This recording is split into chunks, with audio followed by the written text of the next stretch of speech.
Hello दर्शकों, मैं आप सबकी नीरू सिंह अपने यूट्यूब चैनल में स्वागत करती हूँ।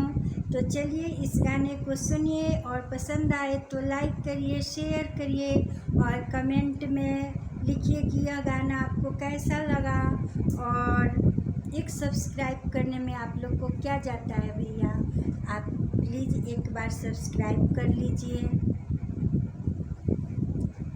ए जे टूटल कसाइले जुटत नाई के, ए जे टूटल कसाइले जुटत नाई के, दिलवा टूटल हो बलमु से जुटत नाई के, दिलवा टूटल हो बलमु से जुटत नाई के।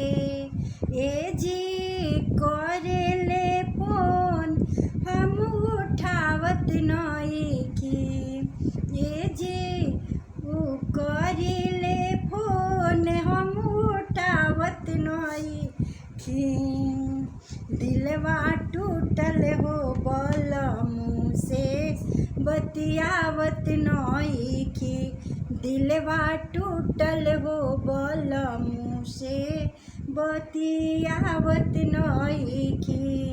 ए जी टूटल कसाइले जुटत नाई के, ए जी टूटल कसाइले जुटत नाई के, दिलवा टूटल हो बलमु से जुटत नाई के, वो दिलवा टूटल हो बलमु से जुटत नाई के।